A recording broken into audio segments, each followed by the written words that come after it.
Welcome to Raise the Line with Osmosis.org, seeking solutions with leading experts on how to increase healthcare capacity so people can get the care they need during the COVID-19 crisis and beyond. Hi, I'm Shiv Gaglani.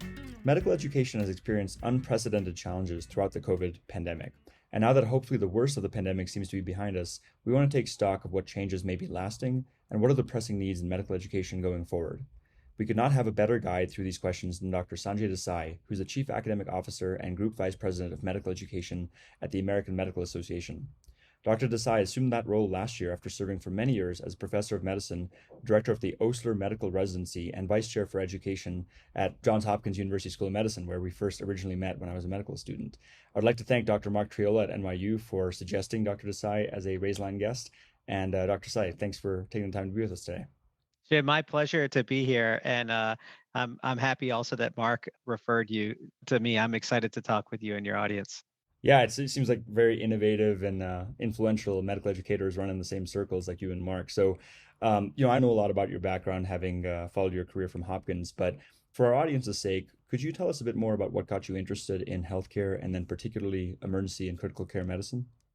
Yeah, absolutely. So I maybe like many kids, my mother wanted me to pursue medicine, so I fought it forever. So I went to college not thinking that I was going to pursue medicine. I actually studied bioengineering and economics and was going to pursue consulting, which I actually ended up doing for some time. And towards the end of undergraduate studies, I was at Penn.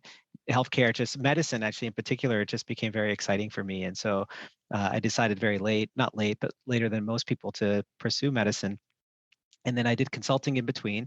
And after medical school, actually had a bit of a circuitous route shift. So I really enjoyed consulting beforehand. And after internship, so this is particularly, I think, unusual, and I wouldn't recommend it to others. I left to pursue consulting again for a couple of years. Really enjoyed it, but desperately missed the patient care. And in particular, more than ever, I felt what it is to have that privilege of caring for patients. And so that's what drew me back. And since I came back, I enjoy chaos, which is what brought me to critical care. And I also really enjoy and am passionate about being around learners. And so that's what brought me to education. And so really have felt lucky to be in the role of program director at Hopkins for the last decade. Yeah, no, totally. We can definitely relate on the zigzag or circuitous route to finishing. And like you, I mean, before this episode started, I was talking about my desire to go back and finish med school. It's one thing to achieve a certain amount of scale and reach people you don't even know directly, but it's a whole different and amazing thing to be able to be led into a patient's life, and they'll talk to you about their condition, their family really cares about the interactions you have with them. So that's really meaningful. Yeah, and I mentioned to you that I look forward to talking to you about that, Shiv, and I hope for your future patients you choose to go back because they would be very lucky to have you. Thanks so much. And so going into your role as program director for many years at Hopkins, so for those who don't know, the Osler Medical Residency is among probably the most prestigious, if not one of the most prestigious medical residencies out there. And people who go through this residency program, they often will wear, was it on Fridays, they'll wear the same? Fridays. Yeah, Friday, they wear ties or scarves. And because of the pandemic, when we weren't wearing ties and scarves, we shifted to socks. And that's become the go-to apparel on Fridays at this point. It's quite a community, and I've had many of my classmates from when I was in med school at Hopkins go through it as well. So, you having led the program at Hopkins, two of your priorities were improving student and resident well-being and also enrolling more medical trainees from groups that are underrepresented in medicine. Could you share a little bit about any progress you made in those areas, and what do you think remains to be done? Yeah, thank you, Shiv. I think those are certainly two of the biggest priorities that we had. The well-being became more and more in the center of what we knew had to be addressed in a more structured way, not just in medical residencies, but I would say and not only in graduate medical education, but I think it became clear that well-being was an urgent issue in practicing physicians and certainly in medical student education as well. So I think our approach had been, as best we could, to identify the sources of things that are leading to burnout, which was, the cause of not having students that feel well-being. I think this is an important part of what we have to continue to do. Too often, we're spending significant resource and investment, not just financial capital, but I would say human capital as well, on treating symptoms of burnout.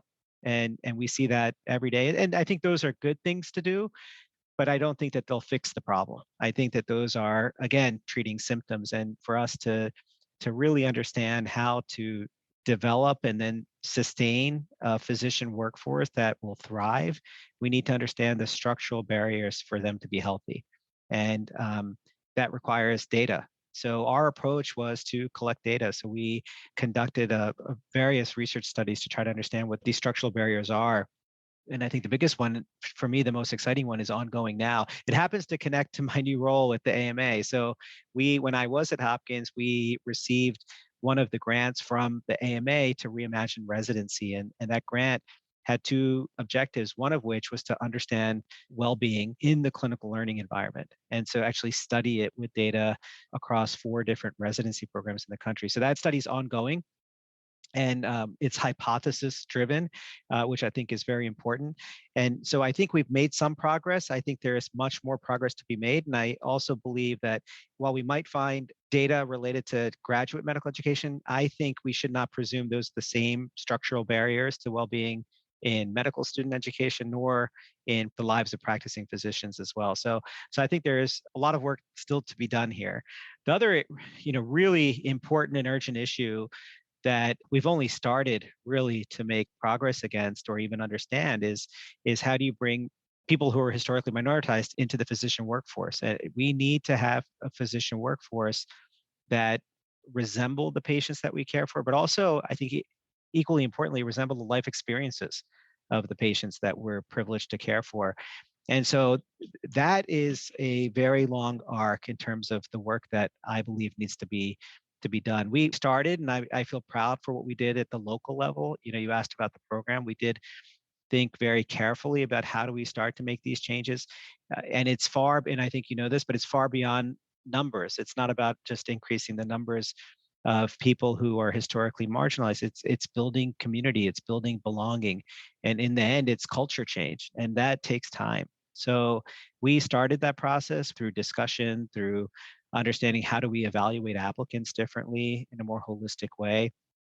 That resulted in more than doubling of the numbers of people that we were fortunate to recruit into our program that came from historically marginalized populations. And I think that leads to a virtuous cycle, Shiv, and I hope that that happens elsewhere where you create community. And once you create community, then you can build on it.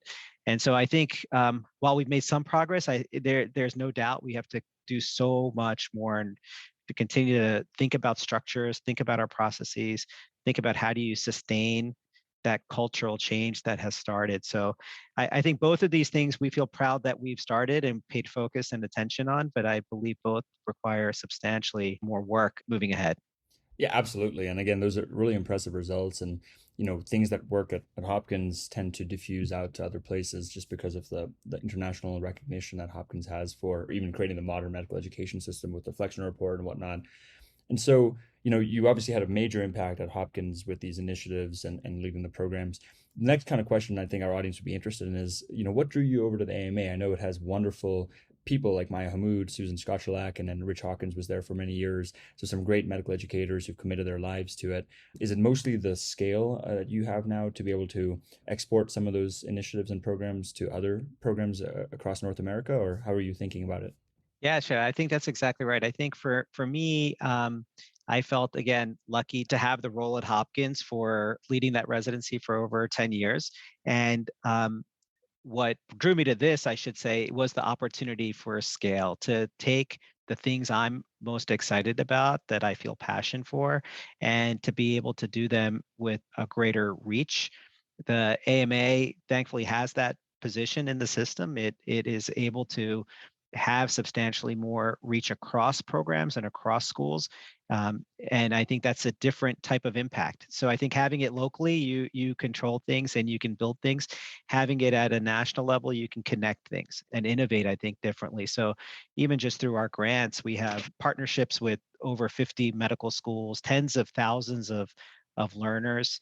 And so by having that type of ability to partner, ability to influence so broadly, And I think the commitment that the AMA has made to medical education, you named a lot of people there that I think have demonstrated that commitment, is what made it exciting. I would say the final thing is that the mission of medical education at the AMA is innovation. And that's also something I've always enjoyed thinking about, and I believe needs to be instilled and brought to education as much as possible. So to be able to think about that and to try to do that at a scale that is national was for me an opportunity that doesn't come up very often, and I was excited to take on.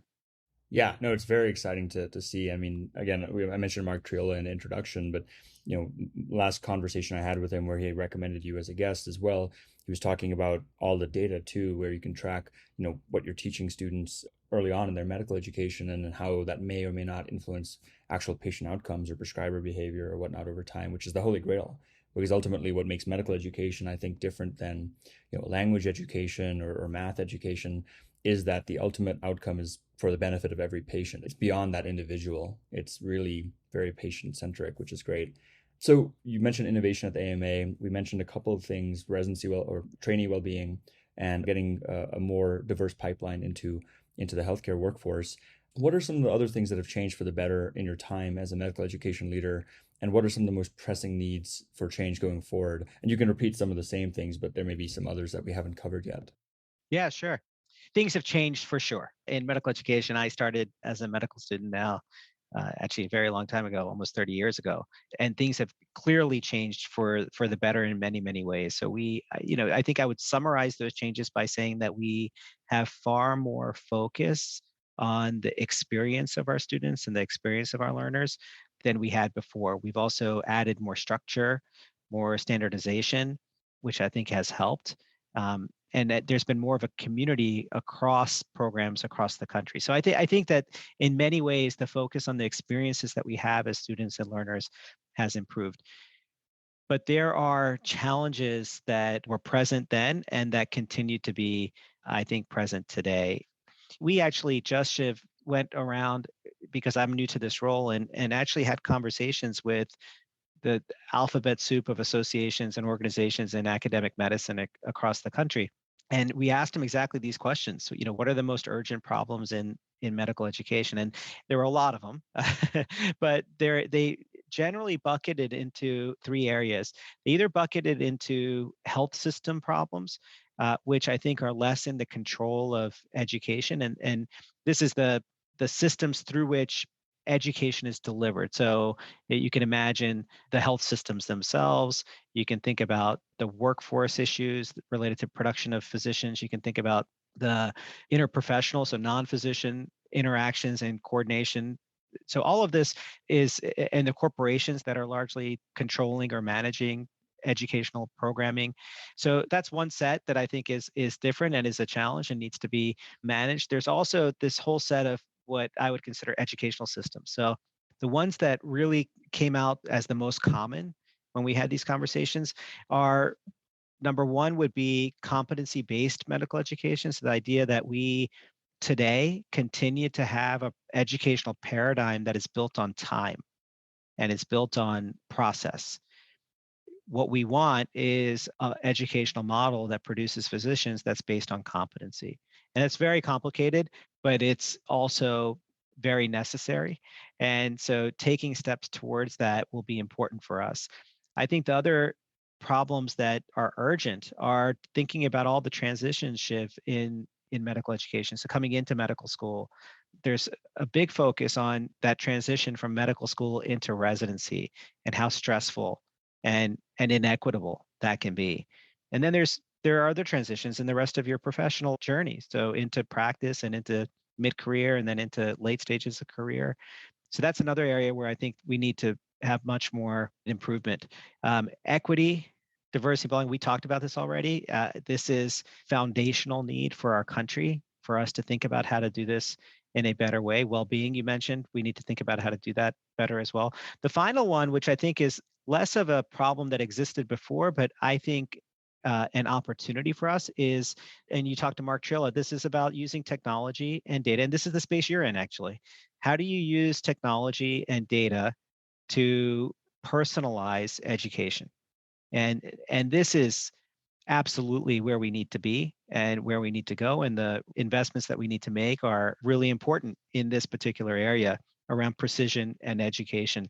If you think about it, it's using data and technology the way that you expect to use it in every other aspect of your life in medical education. And there are so many examples of how this is done elsewhere and how it's not done well in medical education. And I think in the end, it's what you said at the beginning of this question, which is that it ultimately has to connect back to patients. So if we use data, analytics, precision in education, we deliver the right training to the right physician at the right time, then you're delivering education that is relevant for the patient that they're seeing, and that care will improve. And that's the ultimate goal of medical education in general. So this is I think a really important and exciting opportunity, one in which we'll be focusing, and I'm hoping that there are many organizations and institutions that are going to add to that focus. Absolutely, and there's so many threads that we could pull on there. But going back to Mark Triola, I know NYU is going to their MD curriculum across all 8 different programs at NYU is going to be 3 years, and the AMA has been very supportive of him and his work and the whole 3-year consortium. As long as we're still stuck in a time-based system, because I agree competency-based is where we all need to go. Why not make that time for those students who want it shorter and more efficient? And one of the coolest, I think, innovations he may have talked to you about that we're working with NYU on is this whole actually send osmosis style videos to medical students in the 3rd and 4th year based on the patients they're seeing, based on the ICD-10 codes. And he's some very cool work that he's helped lead on that. Yeah, I am familiar with that work. And I think that's exactly the kind of work that we need to scale. It's also the kind of work that, with imagination, you can think of many different other ideas that are similar to that you could use to improve the education for practicing physicians or for residents, not only for the patients that they care for tomorrow, but also related to their understanding of the quality and safety trends that may exist in a particular health system that they're practicing within, or an epidemiologic trend that's happening in a community. That so it's not just, I think, identifying a gap and delivering education. It's also being predictive. What they might need to know in a week or in a month. And I think the other important part of this is using data and using technology, Shiv, to do what we're talking about, deliver education, but also try to solve what's thought about in innovation in other industries regularly, which is reducing friction. So there's a tremendous amount of friction in the educational and professional journey of a physician in our country. So how do you use data and technology to eliminate that? You could think of all the transitions that would be far more seamless if you could mobilize and leverage data in an efficient way around licensing and verifications and credentialing, and even at the medical student stage around educational data elements that you have to continue to repopulate every time you move from one stage of training to another. So there's a lot of opportunity here. Absolutely. And that's what you mean by transition from compartmentalized or siloed medical education to a continuum-based approach, right? Was there more around that?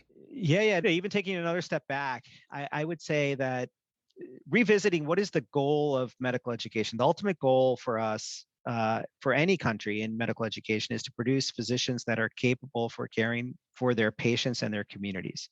And you'll hear in almost every perspective will describe how our system is too inefficient, it's inequitable, it's unreliable, it's costly.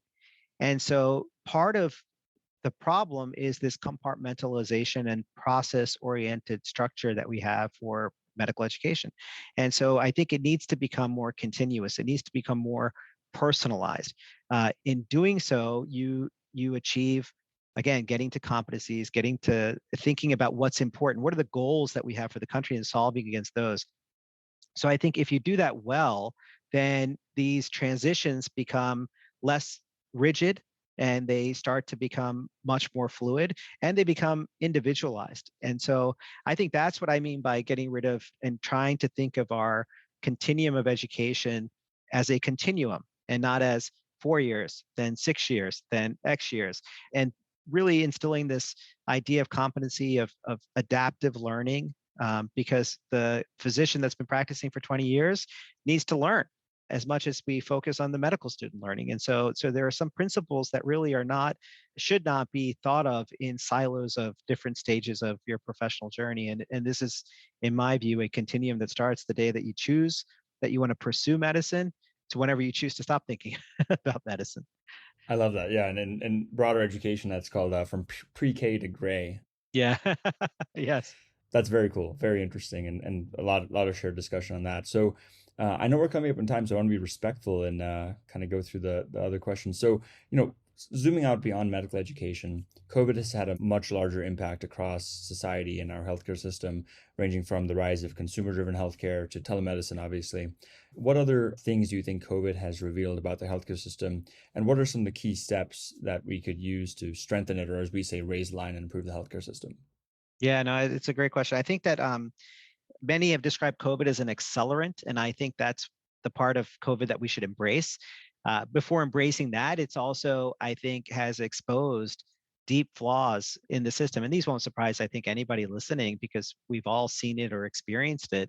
But those around inequities and around disparities, around well-being, I think also around professionalism and values. I think there are concerns that have been growing in the setting of the pandemic with some of the behaviors that we see from physicians, perhaps exacerbated by the moral injury and the fatigue that we have. But the easy examples would be misinformation and disinformation. And so I think really thinking about being accountable for ourselves and being accountable for what we've tolerated in terms of disparities in this country. And so I think these are things that are, I think, exposed by the pandemic in a very real and meaningful way. But also, I think it's accelerated, as you mentioned, telehealth is an example. I think in many ways it's accelerated the idea of using data and using technology to improve the way that we educate physicians. What I hope, Shiv, is that we remain absolutely intolerant of the inefficiencies that we had before, which, during the pandemic, we became intolerant of them. And I hope that we don't lose that. We should be intolerant of those things. We should not be satisfied having the system that we had. And we need to take advantage. People talk about using a crisis as an opportunity. And I think, hopefully we can do that for our profession and for the country and for the patients that we serve. Yeah, no, well said, absolutely. And there's some signs that will stay, but then other signs like being able to approve another installment of booster vaccines that are being held up in Congress. I know that's frustrating, Right. how short our memory is. So as you know, Osmosis is a teaching company, and we like to fill in knowledge gaps. The AMA has done a lot of filling in the knowledge gaps over the years, including, Susan Skoslak and her book on health system science. Maya Hamoud just published her book on coaching and mentorship, which is exciting to see. What topic do you think we should, if you could snap your fingers and have Osmosis make any videos on any topics to educate our 2.4 million YouTube subscribers and registered learners, what would you want that topic to be? Yeah, I would say adaptive learning. We already know that it's impossible to know everything you need to know. That's the known. And so how can we maintain the growth mindset and the mindset of learning continuously? So I think that would be a wonderful way for you to impact the lives of 2.4 million people, plus the people that they will care for. If you can help them, again, us all instill this model of growth mindset and adaptive learning.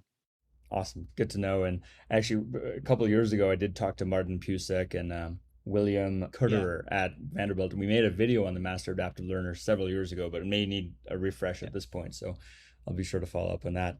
My last question for you is, we obviously have an audience of many early stage healthcare professionals. What's your advice to them about approaching their career in healthcare now in this moment and beyond?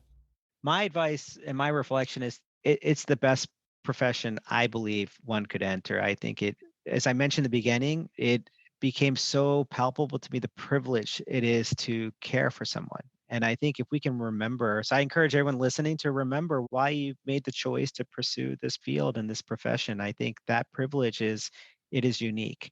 And I would also, in the setting of all that we've seen in the last 2 years, remember to be a force and an advocate for change. I think you have to engage in your health system, engage in your community, engage in policy or education, whatever it is that's the passion for you. But I would encourage you to engage beyond your daily activities. And then finally, I think like all of us, we need to continue always to remember to invest in the next generation. So I encourage everyone to continue to do that as well. But more than anything, enjoy it, because it is a privilege to be able to care for patients. And I hope everybody feels that as much as possible. Well, those are some wonderful words of advice to end on. So, Dr. Desai, thanks so much for taking the time to be with us today, and more importantly, for the work that you've done to raise the line and train the next generation of healthcare professionals, not only at Hopkins and now nationally. Shiv, thank you so much for this opportunity. I really enjoyed it. And with that, I'm Shiv Gaglani. Thank you to our audience for checking out today's show. And remember to do your part to flatten the curve and raise the line. We're all in this together. Take care.